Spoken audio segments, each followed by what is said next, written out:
Robert Burns's rise to fame was truly spectacular. Within a year, he went from being a local farmer here who could write and perform a poem to a nationally recognised poet. Now, with this stardom came many requests for his portrait, and there were probably 2 or 3 painted during his short life, which are often confused with the copies that were made later. This has frustrated one Burns fan so much, he set off in search of the real face of Robert Burns. Unknowingly, Victorian scientists, while trying to find out why Burns was such a genius, provided the first clue. When Jean Armour died and they interred her, they buried her in Dumfries next to her abbey, a guy called George Coombe did a plaster cast of Burns's skull, and various copies were made of that. Here in Scotland, we've got the leading forensic facial reconstruction team probably in the world. So I got my thinking cap on, and I says, right, why don't we reconstruct Burns and see how he looked in the life? If we'd had all of his skull, then obviously that would have been the best possible situation. We had most of his skull, and we could estimate the rest of it. We took the laser scan of the skull.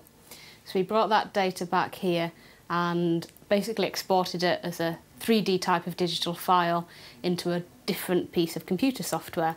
That enables us to do a few things. So the first thing we wanted to do was tidy it up. We got rid of any kind of fragments or any artifacts on the digital file, checked the measurements against the original measurements of the skull to make sure it was all life-size. I then passed that on to my colleague, Dr. In. He dealt with the kind of lower jaw, which we did not have. So he had to use quite a sophisticated formula that they have that was created by an American dental professor to get the exact proportions of the jaw. But if you've got the whole of the upper cranium, which we had, you can work out the jaw. What we have with the Burns skull is this silhouette.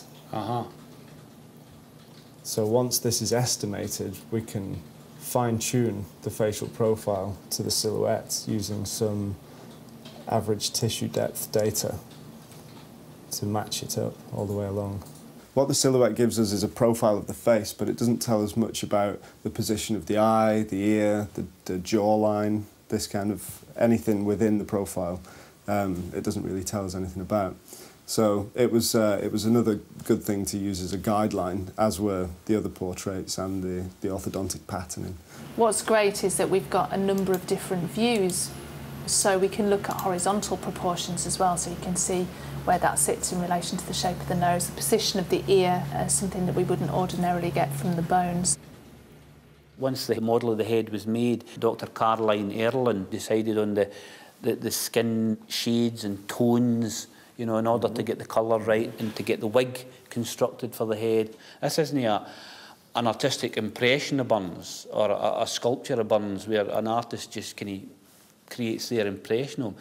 This is Burns. This is based in his skull. This is a man as he would have looked in the life.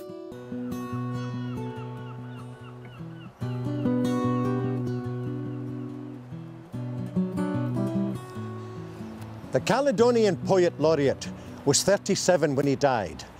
Over the years, many causes have been given for his death, but the most likely, and the one the medical historians now believe is true, is that he died of heart failure after several bouts of rheumatic fever. I'll leave your schemes alone, adore the rising sun, and leave a man alone to his fate, to his fate. I leave a man alone to his fate. His final resting place was the family mausoleum in St Michael's Kirkyard at Dumfries. But when his wife Jean died in 1834, Victorian scientists took the opportunity to make a cast of Raby's skull. This eventually led to the forensic reconstruction of the bard's head.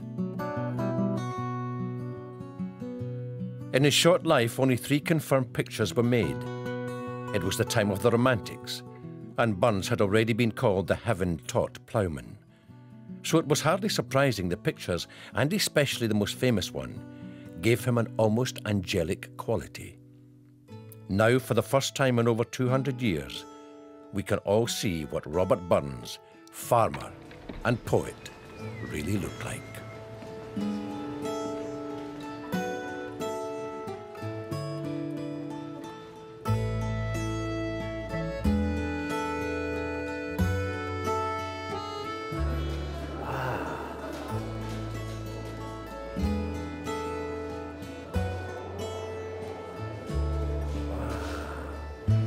If and kiss and then we sever.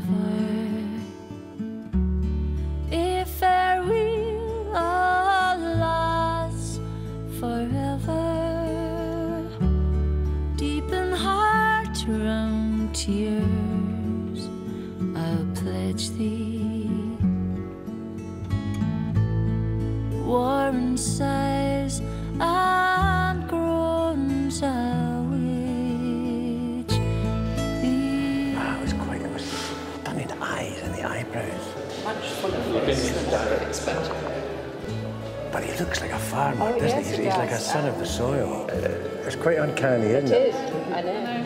I can see why the lassies, how the lassies were just taken. Yeah.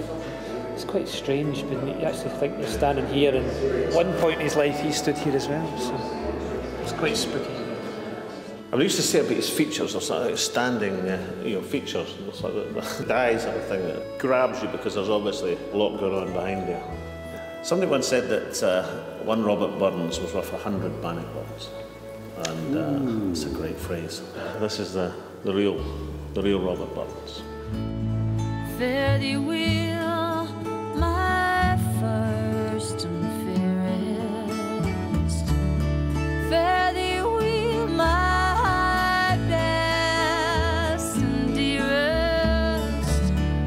Thine be like joy and treasure. What do you think, Rob? Are you pleased with the reaction after those couple of years of hard work and determination? It's been an absolutely amazing day here, Davey.